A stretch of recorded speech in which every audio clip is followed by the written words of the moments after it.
마틴 목사님이라는 분이 있는데 이분은 외아들과 아내와 함께 목회를 하고 있었습니다. 근데 어느 날 그의 아내가 병으로 위독하게 되었습니다. 그런데 공교롭게도 그 순간 뉴욕에 있는 한 신학교로부터 전화가 왔는데 와서 설교를 좀 해달라고 하는 그런 전화였습니다. 그는 생각을 합니다. 아내가 아픈데 내가 설교로 갈 수가 없지. 그러고 사양을 했습니다. 근데 곁에서 지켜보고 있던 어린아이가 뜬금없이 하는 얘기가 아빠보다 훨씬 훌륭하고 귀하신 하나님께서 지켜주시는데 왜 가지 않으세요? 왜 가지 않으십니까? 근데 딱 그 얘기를 듣는 순간 충격을 받게 돼요. 나보다 100배, 1000배 훨씬 더 잘 지켜주는 하나님이 계시는데 왜 내가 의심했을까? 그러고 마음속에 커다란 충격을 받고 그리고 난 다음에 자신을 한번 돌이켜봅니다. 내가 그동안 무엇을 어떻게 믿고 내가 목회를 했을까? 내가 믿는 게 뭐였을까? 무엇을 믿었을까? 어떻게 믿었을까? 그러다가 발걸음을 옮겨서 신학교를 향하게 됩니다. 그리고 거기에서 하룻길인데, 가는 길이 하룻길인데, 먼 길인데 그곳까지 가서 설교를 하고 돌아오게 됩니다. 돌아오고 난 다음에 서재에 앉아서 펜을 들어서 시를 한 수 기록을 하게 됩니다. 그게 여러분 우리가 금방 불렀던 찬송가 382장입니다. 너 근심 걱정 말아라. 주 너를 지키리. 주 날개 밑에 거하라. 주 너를 지키리. 너 쓸 것 미리 하시고 주 너를 지키리. 구하는 것을 주시며 주 너를 지키리. 이런 찬송가죠. 자, 그리고 이제 주 너를 지키니 아무 때나 언제든지 주 너를 지키리 늘 지켜주시리 하는 그런 찬송인데 찬송가 가사 이렇게 새기면서 마음속에 생각을 해보게 되죠. 하나님은 어떤 분인가? 나보다 1000배, 10,000배 가족들을 귀하게 여기시고 지켜주시는 그런 하나님이시다. 그런데 그동안 그 마음속에 믿음의 뿌리째 흔들렸었어요. 그런데 이 시간 사랑하는 그 외아들의 음성을 갖다가 사람의 음성으로 듣지 않고 어린아이지만 저를 통해서 하나님이 내게 들려준 음성이다 생각을 하고 하나님의 음성으로 듣게 됩니다. 그리고 믿음을 굳건하게 했다는 거죠. 그리고 어려움을 잘 극복해 나갑니다. 한마디로 이런 사람을 가리켜서 심지가 견고한 사람이다. 이렇게 말할 수가 있습니다. 우리가 읽은 이사야 26장이 있습니다. 여기 보면 땅과 가정과 행복, 잃어버렸던 것을 되찾아 주시는 그 하나님을 찬양하고 있습니다. 그래서 여러분 이런 걸 되찾게 될 때는 어떻게 해야 되겠는가? 우리 마음속에 심지가 견고해야 된다는 거죠. 심지가 견고한 자에게 평강에 평강을 더하리니 이렇게 말씀해 주고 있는데 자 이런 잃어버렸던 걸 찾기 위해서 심지가 견고한 자가 되어야 될 텐데 그럴 때에 확고부동한 마음 상태를 가지게 되는데 이걸 바로 이제 심지가 견고한 자다. 확고부동하다. 환난의 바람이 불어와도 병마가 들이닥쳐도 그리고 많은 우리 주변에 오해를 받게 돼도 개의치 않아요. 하나님만 의지하는 그런 모습입니다. 그래서 오늘 본문의 말씀 보니까 심지가 견고한 자에게 하나님의 은혜를 주신다고 했는데 어떤 은혜를 주실까? 먼저는 구원의 은혜를 주신다는 말씀입니다. 그래서 이런 이야기가 있습니다. 공산치하 여러분 동굴아파 7개 나라일까요? 이 나라들이 다 공산치하에 있었는데 그리고 이제 그 소비에트 연방공화국에 할 때는 15개 국가입니다. 다 공산치하에 있었던 그때입니다. 불가리아 공산정권 지하에서 13년간 옥고를 치루었던 하랄란 포포프 목사가 있습니다. 근데 그 목사님이 이런 간증을 하고 있습니다. 1948년도에 교회에 대한 박해가 굉장히 심해가지고 교회를 다 폐쇄시키려고 했던 공산당들의 움직임이 있었습니다. 이때 그는 저항을 합니다. 그러다가 감옥에 들어갈 수밖에 해요. 감옥에 들어가서 이제 말할 수 없는 고생을 하게 되는데 영적 지도자다. 그래가지고 더 많은 핍박과 더 많은 극심한 매질, 고통 이게 가중이 되는데 그러거나 말거나 그 감옥에서 내가 할 일은 바로 하나님 복음 전하는 일이다 생각을 하고 만나는 사람마다 복음을 전했는데 그만 복음 전하다가 발각이 되었습니다. 독방에 감금이 되죠. 그냥 얼마나 힘들고 얼마나 고통스러웠겠어요. 그런데 13년이 됐던 1961년도 기적적으로 구출이 됩니다. 그리고 미국으로 망명을 떠나게 돼요. 그동안 자신이 겪었던 감옥에서 많은 일들을 생각을 합니다. 숱한 일들이 있었죠. 그래서 그 많은 일들을 갖다 엮어서 한 책을 갖다가 출간하게 됐는데 그 책이 바로 뭐냐면 고난 속에 피어나는 믿음입니다. 이런 책을 기록을 했는데 그러면서 그는 두 가지 사실을 이야기합니다. 그 어려운 고난 가운데 내게 있었던 두 가지 귀한 사실이 있었는데 그 한 가지는 바로 뭐냐면 내 생명을 주관하는 자 공산당들이 아니라 하나님 여호와이셨다. 그리고 비록 감옥에 이렇게 갇혀 있었지만 반드시 나는 구출이 된다. 그리고 언젠가 수많은 사람 앞에서 내가 목격한 바를 갖다 생생하게 증언하게 될 거다. 그 날이 올 거다. 그리고 마음속으로 그렇게 확고한 믿음을 갖게 되었다는 거죠. 그의 마음속에 있는 믿음대로 결국은 그가 13년이 지난 다음에 미국으로 망명을 가게 되고 거기에서 마음껏 자유의 품 안에서 자신의 신앙을 간증하며 자신이 목격했던 모든 바를 증언하며 살아갔던 그런 길들이 그에게 열렸던 것을 볼 수가 있습니다. 그는 고백을 하게 됩니다. 나는 13년간 공산주의자들의 사악함을 경험했지만 그 잔인한 야수성 가운데서 강하게 피어나는 하나님의 사랑을 보았노라고. 여러분 결국 고난의 끝에는 하나님의 구원이 기다리고 있었습니다. 그는 구원을 받을 수가 있었던 거지요. 오늘 1절에 보니까 그날의 유다 땅에서 이 노래를 부르리라.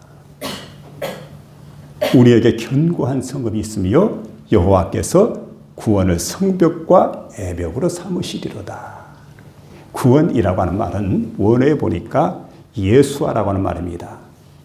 많이 들어본 이름이죠. 예수아. 아들을 낳으니 이름을 예수라 하나. 이는 그가 자기 백성을 그의 죄에서 구원할 자이심이라 하심이라. 마태복음 1장 11절에 이렇게 말씀하지 않습니까? 바로 예수예요. 예수. 예수아라고 하는 말이 바로 구원한다. 이런 뜻입니다. 근데 구원해 주시는데 그 백성을 성벽과 애벽으로 보호해서 구원해 주겠다. 성곽이죠. 이런 성곽으로 완벽하게 철저하게 그 백성들을 보호해 주시겠다. 그리고 반드시 그 백성들을 구원해 주시겠다. 이와 같은 복된 약속의 말씀이 여기에 기록되고 있는 것을 볼 수가 있습니다. 여러분 우리 하나님 바로 그런 분입니다. 돌로 만들어진 그러한 그 건축물이라든지 흙으로 지어진 건축물 정도가 아니라 완벽한 성에서 견고한 성에서 튼튼한 성곽에 있는 이런 성에서 완벽하게 그를 갖다 구원해 주겠다. 하나님 그렇게 우리를 약속해 주고 있습니다.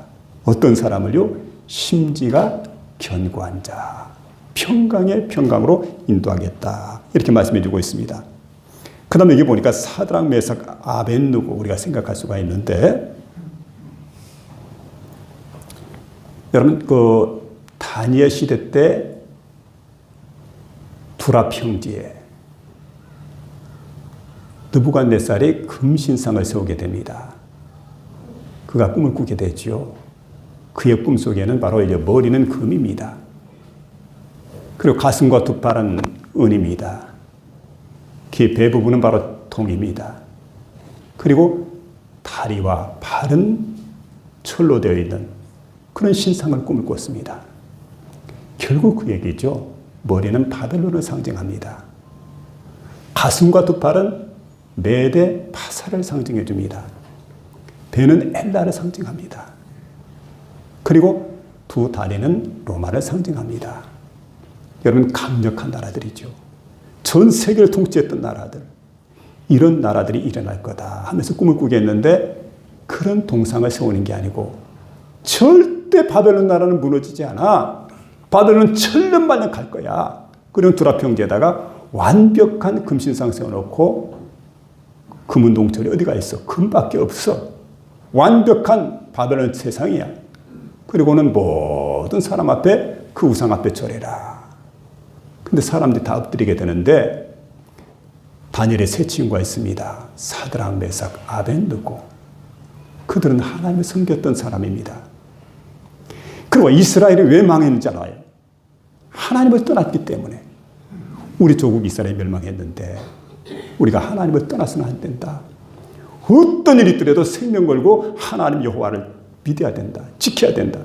신앙을 지켜야 된다. 이렇게 생각을 하고는 금신상 앞에 가서 절하지 않았어요. 그때 느부갓네살이 노발대발합니다. 그 장면이 이렇게 나와요. 이 세 친구를 갖다 풀무 속에 집어던져라. 풀무불이라고 하는 것은 쇠를 녹이는 불입니다. 대장간 같은 데 보면 옛날에 쇠를 녹이는 불 그렇게 달구게 되는데 평소보다 7배 뜨겁게 해라. 얼마나 뜨거운지 모르죠. 그 뜨거운 불길에 막 나중에 불을 갖다 딱 붙였는데 자, 여기 이제 세 친구를 데리고 왔던 사람들 얼마나 불길이 강한지 불이 가만히 있지 않아요. 이거 움직이지 않습니까? 바람이 불 때 확 일어나지 않습니까? 그 순간 세 친구를 집어넣었던 사람들이 불에 다 죽어버렸어요. 그 정도로 뜨거운 불입니다. 그리고 세 친구를 집어넣을 때 공무를 집행하고 있던 친구들입니다. 그런데 급하다. 수위로 갈아입힐 시간이 없어요. 당장 불 속에 집어넣어라. 불 속에 집어 던졌습니다. 그런데 놀라운 일이 그곳에 일어납니다. 원래 세 사람 딱 집어넣었는데 느부갓네살이 밖에서 구경을 하고 있는데 보니까 세 사람이 아니라 한 사람이 더 있어요. 근데 그 한 사람을 딱 보니까 신의 아들 같아요. 두려운 마음, 경외하는 마음이 생기는 거지요. 도대체 누구일까? 궁금해 여기지 않습니까? 근데 빙글빙글 돌아가는데 춤을 추면서 돌아가는데 보니까 죽질 않아요. 나중에 그들 갖다 건져내서 보니까 머리카락 하늘 상하지 않았다는 거예요. 완벽한 보호를 입었어요. 여러분, 하나님 여호와께서 성곽이 되십니다. 하나님이 성벽이 되시고 외벽이 되시고 그렇게 하나님께서 그들을 갖다가 안전케 해주시고 구원으로 그들을 안전케 해주시고 여러분 하나님께서 지켜주셨다는 사실을 믿으며 살아가는 저와 여러분 될 수 있기를 주의 이름으로 부탁을 드립니다. 하나님 여호와는 그런 분이에요. 시편 3편 5절로 7절에 보니까 내가 누워 자고 깨었으니 여호와께서 나를 붙드심이로다. 천만인이 나를 애워싸 진친다 하여도 나는 두려워 아니하리로다. 이런 말씀이 있어요. 하나님께서 산성이 되어주시니 이렇게 담대해졌다는 얘기예요. 그러므로 여러분 하나님만 의지하며 나가는 저와 여러분 될 수 있기를 주의 이름으로 부탁을 드립니다. 여호와께서 구원하신 성도는 세상의 그 어떤 누구도 해할 수가 없습니다. 그 무엇으로도 무너뜨릴 수가 없습니다. 안전한 삶을 살기 원하십니까? 여러분 구원의 은혜 안에 있는 심지가 견고한 그런 복된 성도들이 다 될 수 있기를 주의 이름으로 부탁을 드립니다.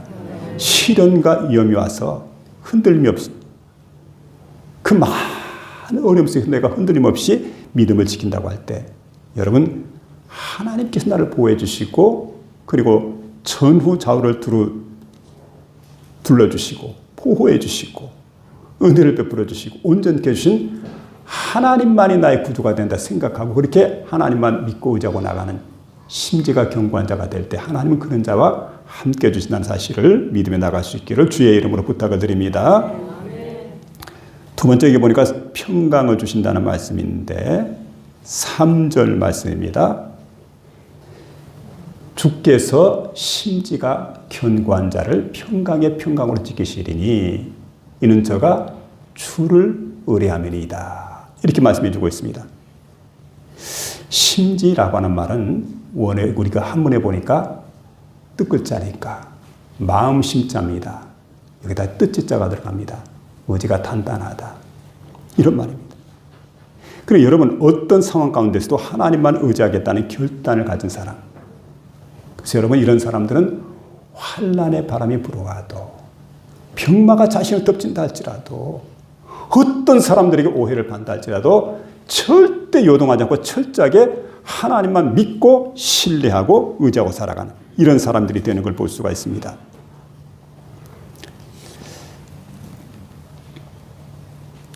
심지가 견고하다는 말은 다른 말로 말하면 변덕이 없습니다. 그리고 한결같습니다. 기분 따라 움직이지 않습니다. 감정에 따라 좌우되지 않습니다. 공자는 이렇게 말합니다. 세상에 가장 다루기 어려운 종류의 사람이 두 종류인데, 자, 한 사람은 여자고, 한 사람은 소인이다. 다 그런 건 아니겠지만은 그만큼 변덕이 심하기 때문에 이렇게 말한다. 그렇게 말할 수가 있습니다. 세상은 변합니다. 변덕이 심합니다. 인심은 조석변이라고 그럽니다. 그러나 변하지 말아야 될 사람이 있으면 누굽니까? 그리스도인입니다. 절대로 그 믿음이 변치 말아야 돼요. 우리의 믿음은 금 같은 믿음입니다. 다른 건 다 변해도 금은 변하지 않아요. 불 속에 들어가도 금입니다. 물 속에 들어가도 금입니다. 언제나 여러분 찬연한 그 황금 색깔에 변치 않는 것처럼 저와 여러분 믿음이 절대로 변치 않기를 주의 이름으로 부탁을 드립니다. 변치 말아요. 결혼 서약문에 보게 되면 이런 글이 새겨져 있습니다. 기쁠 때나 슬플 때나 건강할 때나 병들 때나 부할 때나 가난할 때나 성공할 때나 실패할 때나 사랑하겠습니까? 남편 사랑하겠습니까? 그렇게 물어봐요. 여러분 뭐라고 대답했습니까? 아니요. 한 사람 있어요?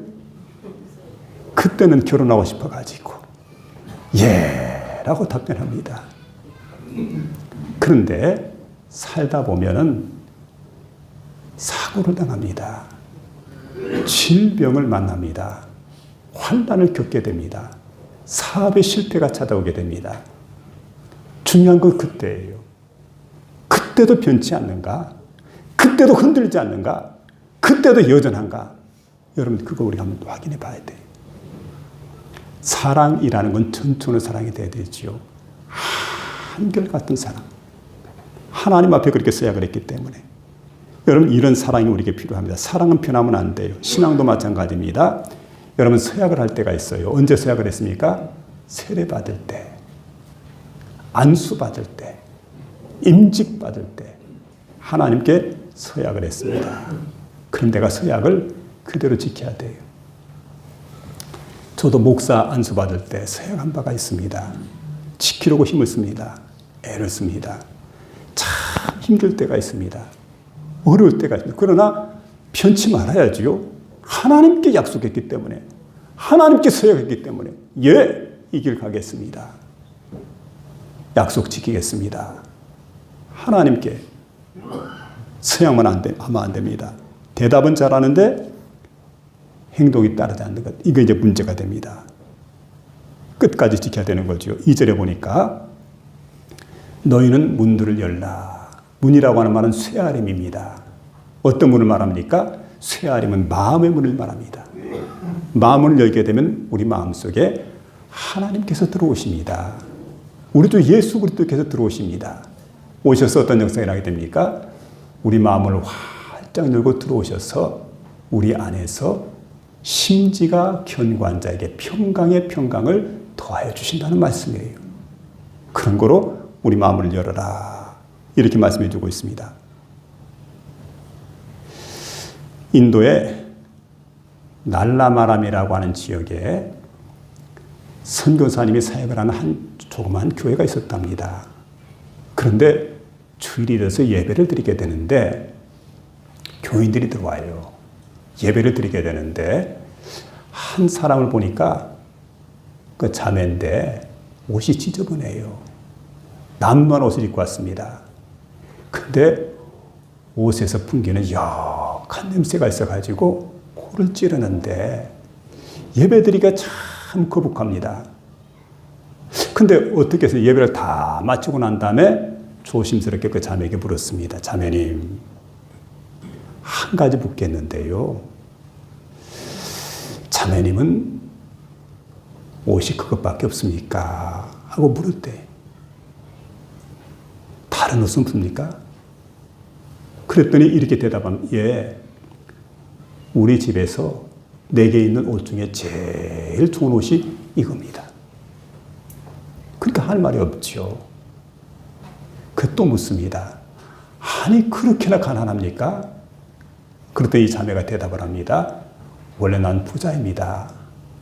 좋은 집도 가지고 있었고 그리고 좋은 옷도 있었고 뿐만 아니라 많은 보석을 가지고 있었습니다. 근데 다 뺏겼대요. 예수 믿는다고. 마을의 지도자 되는 사람이 다 뺏어갔는데 예수 믿지 않으면 돌려주겠다고. 아니 그러면 옛날 생활로 돌아가고 싶지 않습니까? 그랬더니 이렇게 얘기합니다. 날 위해서 십자가에 못 박혀 돌아가시고 부활하신 그리스도 예수와 내가 가난하게 함께 사는 것이 훨씬 더 행복하고 마음이 평안합니다. 옛날 불신자로 부유하게 사는 것보다 훨씬 이 삶이 행복하고 평안하고 좋아요. 여러분에게 이제 여러분은 어떻습니까? 정말 마음이 평안합니까? 마음이 행복합니까? 그냥 평안한 게 아니라 그냥 행복한 것이 아니고 그리스도 예수가 내 마음에 들어오셔서 하나님이 내 속에 임재하셔서 주의 영이 내 속에 계심으로 내가 마음 평안하고 기쁘고 감사가 넘치는 그런 삶이 지금 지속되고 있습니까? 이게 중요하거든요. 주께서 심지가 견고한 자에게 평강의 평강을 다시는 완벽한 평안을 그의 마음속에 허락해 주시겠다고 우리에게 약속해 주고 있는데 이 약속의 말씀을 꼭 마음속에 부여잡는 복된 시간 될 수 있기를 부탁을 드립니다. 마지막 세 번째에 보니까 반석이 되신다 이런 말씀을 해주고 있는데 반석이 되신다. 4절에 보니까 너희는 여호와를 영원히 신뢰하라 이렇게 말씀해 주고 있습니다. 월드비전 긴급 구호팀장인 한비아 씨가 있습니다. 아마 아시는 분들은 잘 알 거예요. 근데 이분이 아프리카 잠비아라고 하는 나라. 근데 여러분 요즘 아프리카에 보게 되면은 그야말로 잠자는 아프리카가 깨어나요. 그래서 여러분 그 대륙에 기독교인이 얼마나 될까? 전 세계 기독교인의 근 30% 가까이가 아프리카에 있어요. 대단한 대륙입니다. 잠비아라고 하는 나라는 기독교 국가입니다. 이디오피아가 기독교 국가인 것처럼 잠비아가 최근에 기독교 국가로 선포한 그런 나라예요. 그러니까 여러분 남부 아프리카에 있는 한 15개 정도 되는 나라는 기독교인들이 70% 이상이 돼요. 굉장한 역사입니다. 저는 생각을 합니다. 검은 대륙이 깨어나는구나. 앞으로 21세기는 아프리카 대륙에 그런 어떻게 보면 서광에 비춰오는 그런 세기가 아닐까 생각이 되어지는. 여러분 그런데 잠비아의 한 지역을 가다 보니까 가뭄이 극심합니다. 에이즈가 창궐합니다. 근데 벽이 이렇게 비스듬히 넘어져 있는데 그 벽에다가 십자가를 하나 딱 문양을 새겨놨어요. 그리고 그 밑에 보니까 하나님은 언제나 사랑이십니다. 하나님은 어떤 경우도 사랑이라는 거지요. 그게 궁금해가지고 문을 열고 그 집에 들어갔더니 그 집에 들어가서 보니까 한 20살 정도 되는 청년이 앉아서 책을 읽고 있습니다. 그래 가까이 가서 보니까 그 청년이 있는 집을 보니까 집 벽면에 전체 다 막 성경 구절이 새겨져 있는데 많은 성경 구절이 있어요. 그러고 이제 그 앉아서 이렇게 책을 보고 있는데 보니까 성경책을 읽고 있습니다. 이거 궁금하잖아요. 그래 물었습니다. 어떻게 해서 자 당신 보니까 형편이 좋지 않은데 머리에도 보니까 또 얼굴에도 그리고 손등에도 딱 보니까 에이즈 흔적이 있어요. 아무리 봐도 이런 부스럼이 있는 걸 보니까 이 사람은 에이즈 말기 환자다 생각을 하고 어떻게 이렇게 질병으로 고통을 당하느냐 물어보니까 그런 얘기를 해요. 원래 학교 교사였대요. 그리고 신실한 예수 믿는 사람입니다. 근데 어떤 날 오토바이를 타고 가다 사고가 났는데 수혈을 했는데 수혈이 잘못돼가지고 에이즈에 감염이 된 겁니다. 그래 이렇게 고생을 하는 거예요. 말할 수 없는 고통을 참 겪고 있는데 그래 궁금해가지고 묻습니다. 성경을 읽는 것 같은데 어느 구절 읽느냐고. 욥기서를 읽습니다. 내가 고난당하고 있는데 고난의 뜻이 뭔지 제대로 몰라가지고 하나님의 뜻을 알기 위해서 지금 성경을 읽는 중이라고. 근데 중요한 것은 이 고난을 내가 당하고 있지만 그런데 그 가운데 하나님은 사랑이시다 하는 게 자꾸 느껴진다는 거예요. 그럼 하나님이 원망스럽지 않느냐. 에이즈 질병에 걸렸는데 말기 환자인데 근데 그가 고백하는 내용이 바로 이런 겁니다. 내가 아무리 고난 가운데 있어도 내가 아무리 고통을 지금 당하고 있다 할지라도 하나님의 사랑이 더 큰 거리요. 더 큰 사랑이 내게 밀려와가지고 난 원망 불평할 틈이 없다고. 오히려 만족하고 감사한다고. 여러분 신앙인이 바로 이런 사람 아니겠습니까? 우리는 예수를 믿으면 모든 게 형통하다고 생각해. 만사 형통. 다 잘 되고 유익하게 내가 생각한 대로 다 되고 막 그래 벼락부자가 되게 되고 아무 일도 없고 무사태평하고 그것만 생각하는데 고난이 있고 고통이 있고 힘든 일이 있고 애로움이 있습니다. 그런데 그 가운데 더 큰 사랑이 한량없이 빌려온다는 거지요. 그 사랑을 위해서 나는 언제나 만족하고 감사하고 사랑이 고통보다 크기 때문에 은혜가 고통보다 크기 때문에 모든 어려움을 등이 극복해 나갈 수가 있다고 그렇게 고백을 하고 있는 걸 보게 됩니다. 여러분 하나님은 언제나 제일 좋은 곳을 채워주시는데 내가 잘 깨닫지 못할 뿐이지요. 이게 이분의 대답입니다. 한비아 씨는 이 청년을 생각하면서 오랫동안 이날 있었던 일을 생각하면서 하나님께 기도를 드렸다는 그런 고백을 하고 있습니다. 여러분 우리가 고통 가운데도 감사할 수 있는 까닭은 하나님을 향한 신뢰가 있기 때문입니다. 하나님을 의지하는 그런 믿음이 있기 때문에 여기 보니까 주 여호와는 나의 반석이시라. 반석이라는 말은 추루라는 말입니다. 추루, 원의 추루인데 이 추루는 뭐냐면 여러분 여행을 하는 여행객들이 광야를 지나갑니다. 사막을 지나갑니다. 강렬한 떼약볕이 내려쪼이게 됩니다. 그때에 반석이 그늘을 제공해줘요.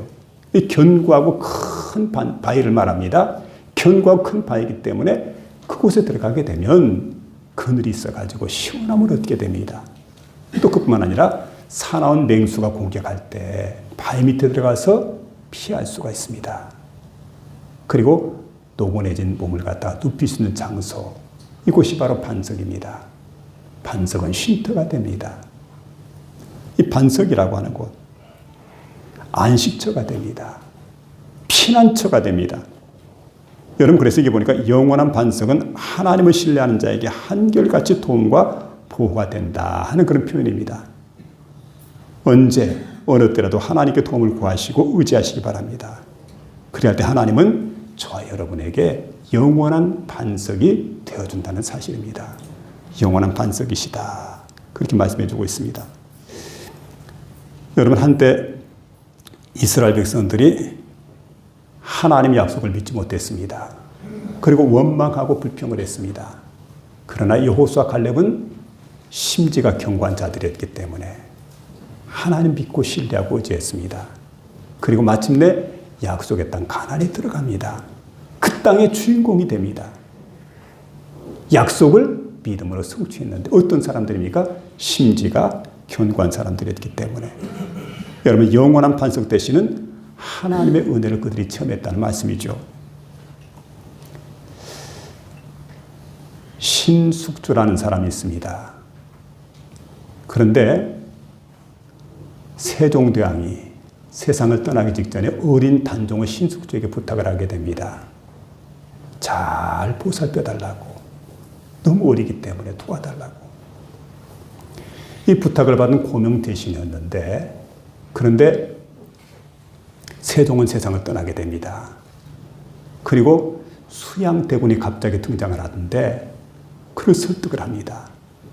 이 설득이 완전히 넘어가 버렸어요. 그 수양의 편에 딱 서가지고 왕이 찬탈할 때 함께 찬탈하게 됩니다.